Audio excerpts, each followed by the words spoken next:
ಬೇರೆ ಸುದ್ದಿ ನೋಡೋದಾದರೆ ಕಬ್ಬು ಬೆಳೆಗಾರರ ಕೋಪ ಜಾಸ್ತಿ ಆಗುವಂಥ ಎಲ್ಲ ಲಕ್ಷಣಗಳು ಕೂಡ ಕಾಣ್ತಾ ಇವೆ. ನೋಡಿ, ಪ್ರತಿಭಟನೆ ಆಗ್ತಾ ಇದೆ. ಆ ದೃಶ್ಯಾವಳಿಗಳನ್ನು ಕೂಡ ನಾವು ನಿಮಗೆ ತೋರಿಸ್ತೀವಿ. ಈಗ ಜಾಸ್ತಿ ಆಗ್ತಾ ಇದೆ, ತೀವ್ರ ಸ್ವರೂಪ ಪಡಿತಾ ಇದೆ. ಸರ್ಕಾರ ಇದನ್ನು ಗಂಭೀರವಾಗಿ ಪರಿಗಣಿಸ್ತಿಲ್ಲ ಅಂತಂತಂದರೆ ಅದರ ಪರಿಣಾಮವನ್ನು ಎದುರಿಸಬೇಕಾಗತ್ತೆ. ರೈತರು ಸುಮ್ಮನಿರ್ತಾರೆ, ಸಹಿಸ್ಕೋತಾರೆ. ರೈತರ ಮನೋಭಾವನೆ ಹಂಗೆ. ಯಾಕಂದರೆ ಈ ಬಿತ್ತಿದ ಬೆಳೆ ಕೈಗೆ ಬರಬೇಕು ಅಂತಂದರೂ ಕೂಡ ಬಹಳ ದಿನಗಳು ಬೇಕು ಅವರಿಗೆ. ಹೀಗೆ ಅವರು ಸೀಸನ್ಗಳಲ್ಲಿ ಕಾದು ಒಂದು ಸಹನೆ ಬಂದುಬಿಟ್ಟಿರುತ್ತೆ.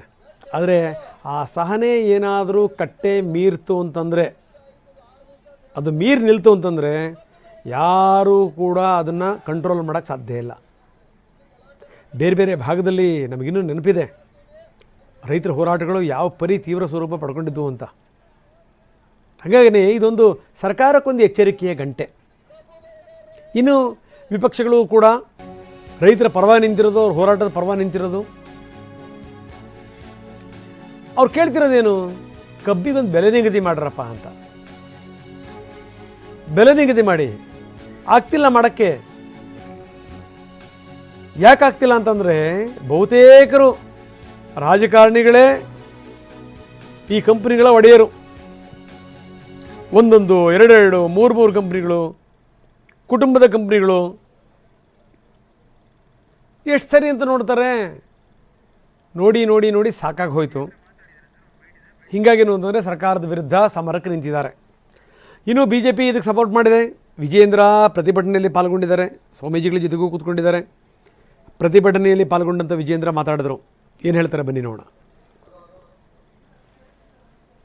ರಾಜ್ಯ ಸರ್ಕಾರ ನಮ್ಮ ರೈತರ ಕಬ್ಬು ಬೆಳೆಗಾರರ ಬೇಡಿಕೆನ ಕೇಳೋದಕ್ಕೂ ಕೂಡ ಬರೋದಿಲ್ಲ ಅಂತ ಹೇಳಿದ್ರೆ, ಇಂಥ ಲಜ್ಜೆಗೆಟ್ಟ ಸರ್ಕಾರ ಈ ರಾಜ್ಯದ ರೈತರ ಪಾಲಿಗೆ, ಬಡವರ ಪಾಲಿಗೆ ಬದುಕಿದ್ದು ಕೂಡ ಸತ್ತಂತೆ. ರಾಜ್ಯ ಸರ್ಕಾರ, ಮುಖ್ಯಮಂತ್ರಿಗಳಾಗ್ಲಿ, ಉಸ್ತುವಾರಿ ಸಚಿವರುಗಳಾಗ್ಲಿ, ಸಕ್ಕರೆ ಖಾತೆ ಸಚಿವರಾಗ್ಲಿ, ಇವ್ರು ಯಾರಿಗೂ ಕೂಡ ಇನ್ನೂ ಕೂಡ ಪುರ್ಸೋತ್ ಸಿಕ್ಕಿಲ್ಲ ನಿಮ್ಮ ಸಮಸ್ಯೆಯನ್ನ ಪರಿಹಾರ ಕೊಡಬೇಕು ಅಂತೇಳಿ ಚರ್ಚೆ ಮಾಡೋದಕ್ಕೆ. ಒಂದು ಕಡೆಗೆ ಬಾಗಲಕೋಟೆಯ ಹಿರಿಯ ನಾಯಕರೊಬ್ಬರು ಹೋಗಿದ್ದಾರೆ, ಅವರ ನಿಧನದ ವಾರ್ತೆ ಬಂದಿದೆ. ಇನ್ನೊಂದು ಕಡೆಗೆ ಬಾಗಲಕೋಟೆಯಲ್ಲಿ ವಿಪರೀತ ದೊಡ್ಡ ಪ್ರಮಾಣದಲ್ಲಿ ಪ್ರತಿಭಟನೆ ನಡೀತಾ ಇದೆ. ಅಗೈನ್ ಕಬ್ಬಿನ ಬಾಕಿ ಪಾವತಿ ಈ ವಿಚಾರಕ್ಕೆ ಸಂಬಂಧಪಟ್ಟಂಗೆ ಜಂಬಗಿಯ BK ಸರ್ಕಲ್ನಲ್ಲಿ ಪ್ರತಿಭಟನೆ ನಡೀತಾ ಇದೆ. ವೆಹಿಕಲ್ಗಳನ್ನು ತಡೆದು ಪ್ರತಿಭಟನೆ ಮಾಡಿದ್ದಾರೆ. ಜಮಖಂಡಿ ಸಾವಳಗಿ ರಸ್ತೆ ಬಂದ್ ಆಗಿದೆ. 3,500 ರೂಪಾಯಿ ಕೊಡಿ ಒಂದು ಟನ್ಗೆ ಅಂತ. ಆದರೆ ಸರ್ಕಾರ ಯಾವುದೇ ನಿರ್ಧಾರಕ್ಕೆ ಬರೋಕ್ಕಾಗ್ತಾ ಇಲ್ಲ. ನಿರ್ಧಾರಕ್ಕೆ ಬರೋದು ಕಷ್ಟನೇ. ಏನು ತಮಾಷೆ ಸಂಗತಿನ? ಈ ಕಡೆಗೆ ಈ ಮಧ್ಯ ಕರ್ನಾಟಕದಿಂದ ಶುರುವಾಗುತ್ತೆ, ದಾವಣಗೆರೆಯಿಂದ ಹಿಡಿದು ನೀವು ಉತ್ತರ ಕರ್ನಾಟಕದ ಸಂಪೂರ್ಣ ಭಾಗ, ದಾವಣಗೆರೆಯಲ್ಲಿ ಶಾಮನೂರು ಫ್ಯಾಮಿಲಿಯಿಂದ ಶುರುವಾಗುತ್ತೆ. ಅಲ್ಲಿಂದ ಹಿಡಿದು ನೀವು ಉತ್ತರ ಕರ್ನಾಟಕದಲ್ಲಿ ಬಹುತೇಕ ಎಲ್ಲ ನಾಯಕರುಗಳದ್ದು ಫ್ಯಾಕ್ಟ್ರಿಗಳು. ಬನ್ನಿ, ನಮ್ಮ ಪ್ರತಿನಿಧಿ ರವಿ ಮುಖಿ ನಮ್ಮೊಂದಿಗೀಗ ನೇರ ಸಂಪರ್ಕದಲ್ಲಿದ್ದಾರೆ.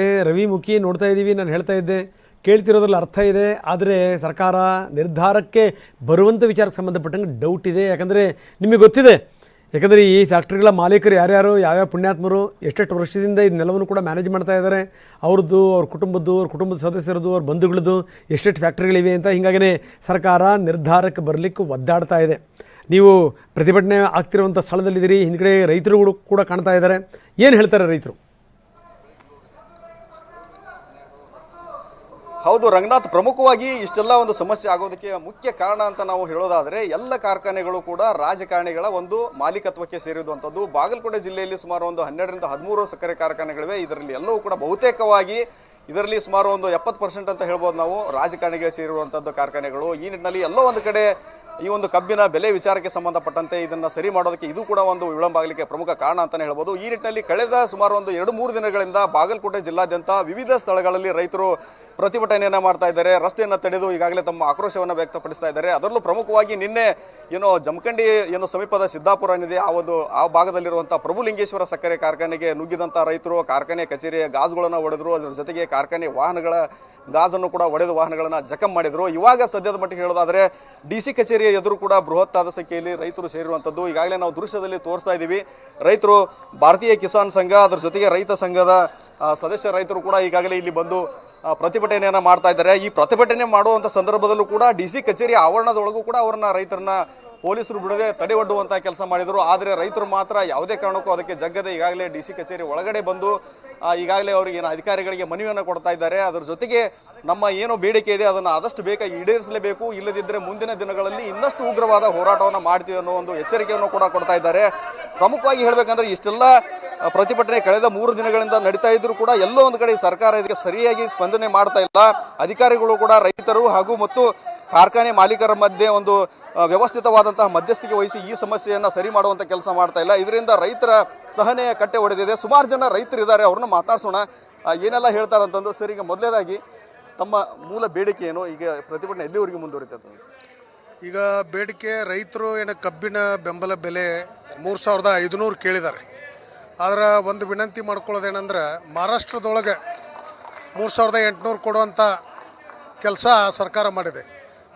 ಗುಜರಾತದೊಳಗೆ 4800 ಬೆಂಬಲ ಬೆಲೆ ಕೊಡ್ತಾ ಇದ್ದಾರೆ. ಇವತ್ತು ಕರ್ನಾಟಕದಲ್ಲಿ ಯಾಕೆ 3500 ಕೊಡೋಕ್ಕಾಗಿಲ್ಲ? ಒಂದು ಕಾಲ ಇತ್ತು ಸಕ್ಕರೆಗೆ ಅಷ್ಟು ಬೆಲೆ ಇರಲಿಲ್ಲ. ಆದರೆ ಇವತ್ತು ಸಕ್ಕರೆ ಕಾರ್ಖಾನೆಯಲ್ಲಿ ಸಾಕಷ್ಟು ಉತ್ಪನ್ನಗಳು ಬರ್ತಾ ಇದೆ ಬೈ ಪ್ರಾಡಕ್ಟ್ಗೆ. ಅಂಥ ಇದ್ರೊಳಗೆ ರೈತರನ್ನ ಯಾಕೆ ಕಷ್ಟದೊಳಗಿದ್ದಾರೆ? ಇದು ಕೇವಲ ಒಂದು ಕಬ್ಬಿನ ಬೆಲೆ ಅಷ್ಟೇ ಅಲ್ಲ. ಈ ಸರ್ಕಾರ ಬಂದಾಗಿಂದ ಈರುಳ್ಳಿ ಬೆಳೆದವ್ರನ್ನ ರೈತರದ್ದು ಗೋಳು ಹಾಳಾಗೈತಿ. ಯಾವುದೇ ಒಂದು ಬೆಳೆಗೆ ಕಿಮ್ಮತ್ತು ಸಿಗ್ತಾ ಇಲ್ಲ. ಇವತ್ತು ಇಡೀ ಮಳೆ ಅನಾವೃಷ್ಟಿ ಆಗಿ ದೊಡ್ಡ ತೊಂದರೆ ಈ ಭಾಗದಲ್ಲಿ ಆಗಿದೆ. ಅದಕ್ಕೆ ಸರ್ಕಾರ ಎಚ್ಚೆತ್ತುಕೊಂಡು ಈ ಒಂದು ಈರುಳ್ಳಿ ಬೆಂಬಲ ಬೆಲೆ ಕೊಡಬೇಕು ಮತ್ತು ಕಬ್ಬಿಗೆ ಏನು ರೈತರದ್ದು 3500 ಬೇಡಿಕೆ ಐತಿ, ಅದನ್ನು ಈಡೇರಿಸಬೇಕು.